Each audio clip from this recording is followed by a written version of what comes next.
हे बघा, Manchurian balls केलेत ते सुद्धा न तळता. मस्त ड्राय मंचुरियन चवीला खूप मस्त लागतं. तळून केलेल्या मंचुरियनला एक वेगळीच मजा असते, पण हे सुद्धा तितकेच छान लागतात बरं का. एकदम करायला सोपी रेसिपी आहे. तळायचं नाही तर काय करायचं? बघायचंय तर व्हिडिओ शेवटपर्यंत बघा आणि आवडला तर लाईक करा.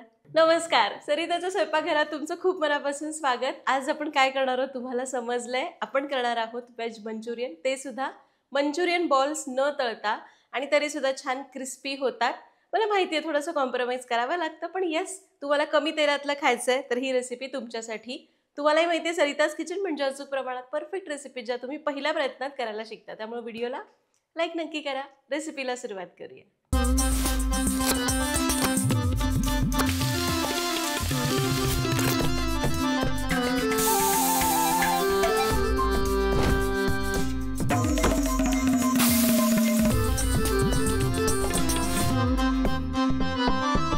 मंचुरियन करायचं आहे त्यासाठी ते बॉल्स करावे लागणार आहे. त्यासाठीचं साहित्य बघूया. त्यासाठी आपल्याला लागणार आहे एक मध्यम आकाराचा कोबीचा गड्डा, जो चॉपरमधनं बारीक चॉप केला किंवा तुम्ही किसणीने किसून घेऊ शकता. अर्धा कप एकदम बारीक चिरलेलं गाजर किंवा किसून घ्या. एक हिरवी मिरची बारीक चिरून, पाव कप बारीक चिरलेली कोथिंबीर, 4 ते 5 टेबलस्पून मैदा, 4 ते 5 टेबलस्पून कॉर्नफ्लोअर, 1 चमचा मिरची पावडर, चवीपुरतं मीठ, अर्धा चमचा काळी मिरी पूड आणि एक मोठा चमचा भरून आलं आणि लसूण बारीक चिरून घेतलंय. साहित्य बघितलं, रेसिपीला सुरुवात करू. आता इथं मी हा जो कोबी घेतला, मध्यम आकाराचा गड्डा घेतला कोबीचा. त्याची ना ते जाड जाड देठ असतात ती घ्यायची नाही, पानं घ्यायची आणि चॉपरमधनं मी चॉप केलंय. तुम्ही बारीक किसणीने किसून घेतला तरी चालणार आहे. आता तुम्ही खूप आधी पण कोबी किसून ठेवू नका, नाही तर जास्त प्रमाणामध्ये कॉर्नफ्लोअर मैदा घालावा लागेल आणि ते चवीला चांगले लागणार नाही. त्याचबरोबर यामध्ये घालू चिरलेलं गाजर. गाजर सुद्धा किसून किंवा चिरून घ्या. हिरवी मिरची, कोथिंबीर. इथं मी आलं आणि लसूण चॉपरमधनं चॉप केलं. तुम्ही कुटून आलं लसणाची पेस्ट करून घेतली तरी चालेल. काळी मिरी पूड, चवीपुरतं मीठ, मिरची पावडर, हे सगळं घातलं. याला आता मिक्स करूया. लक्षात घ्या, कोबी वापरताना ताजाच वापरायचा बरं का. भाजी असो काही असो, खूप शिळा कोबी वापरायचा नाही, त्याला खूप उग्र वास येतो. आता याला मिसळताना असं खूप जास्त दाबायचं नाही, फक्त आपण काय करतोय असं मिसळून घेतो, जेणेकरून खूप जास्त पाणी सुटणार नाही. कारण यामध्ये तुम्ही तळून करा न तळता करा, तुम्ही जितका जास्त कॉर्नफ्लोअर आणि मैदा वापरता तितके जास्त ते घट्ट होतात आणि छान लागत नाहीत. त्यामुळे शक्य होईल तेवढा मैदा कमी वापरायचा. हे बघा, याला मी छान मिसळलं. सगळे मसाले सॉसेस जे काय ते ह्याला लावून घेतलं. आता यामध्ये घालूया मैदा आणि कॉर्नफ्लोअर. तर घेतलेला कॉर्नफ्लोअर लगेच सगळं घालायचं नाही. 4 चमचे घेतलं होतं, त्यातलं 3 चमचे कॉर्नफ्लोअर घातलं, 3 चमचे मैदा घालूया, लागला तर उरलेला घालू आणि याला मिसळूया. मिसळत असताना सुद्धा इथंही तुम्हाला खूप जास्त कणिक मळतो तसं दाबायचं नाही, फक्त असं याला गोळा करायचं आणि कॉर्नफ्लोअर मैदा मिसळून घ्यायचा. याला मी मिसळून घेतलंय. माझ्या मते थोडंसं कॉर्नफ्लोअर मैदा लागणार आहे. एक गोळा करून बघते मी. याचा गोळा होतोय, पण थोडं पाणी सुटल्यासारखं वाटतंय. इतकं बाइंडिंग आलं नाही जितकं याला पाहिजे. त्यामुळे उरलेला सगळा कॉर्नफ्लोअर आणि मैदा मी घालते. म्हणजे एकूण मला 4 चमचे कॉर्नफ्लोअर लागलं, 4 चमचे मैदा लागला, मोठे चमचे. मिक्स करूया. आता बघा, बाइंडिंग आलंय, पण प्रमाणापेक्षा जास्त मैदा नाही आहे. बरोबर झालंय. ओळखायचं कसं? हे बघा, असं गोळा केल्यानंतर होतोय आणि खूप जास्त पाणी लागत नाही. याचा अर्थ आपलं मिश्रण व्यवस्थित तयार आहे. लगेच याचे गोळे करून घेऊ. आता मिश्रण तयार झालं, याचे गोळे करायचे. गोळे करताना लाडू बनतो तसं गुलगुल करायचं नाही. जस्ट फक्त त्याला हातात घ्यायचं आणि हलकं दाबून आकार द्यायचा. या प्रकारे दिसतंय तुम्हाला? असं तुम्ही जरी तळून करताना तरी हेच सगळं फॉलो करायचं बरं का. या प्रकारे याला एका ताटात काढूया. पुन्हा एक करून दाखवते. याला घेतलं, फक्त हातावर मी असं फिरवते आणि अलगद याला फक्त असं करून आकार देते.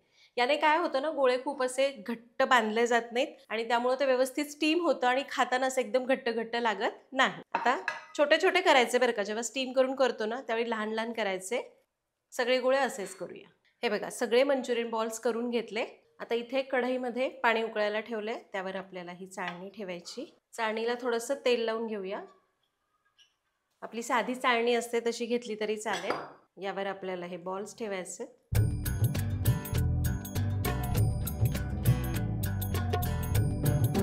सगळे मंचुरियन बॉल्स यावर ठेवले. यावर झाकण ठेवूया.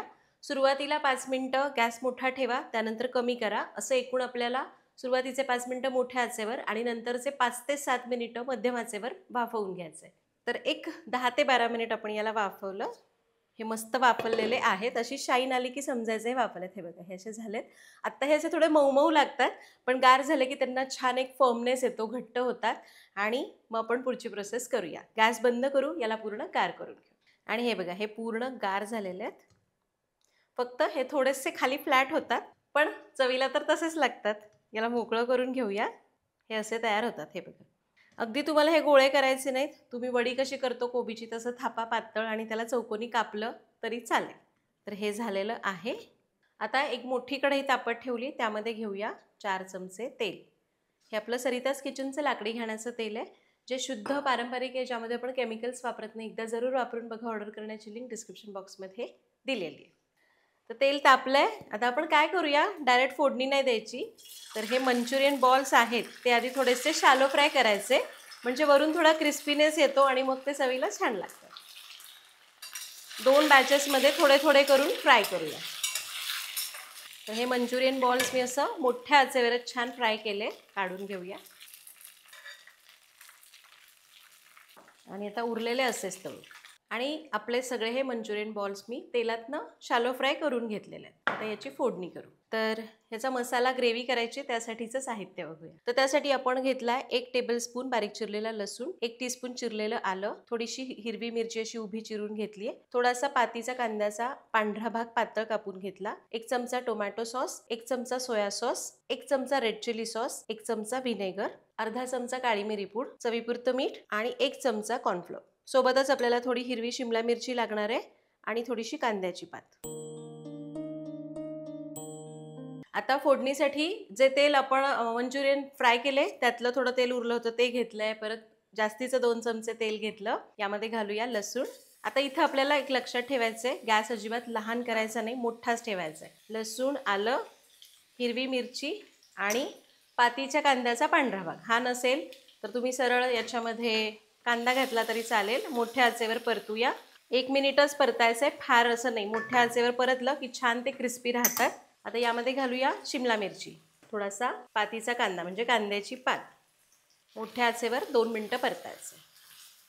आता यामध्ये आपण सगळे सॉस घालूया.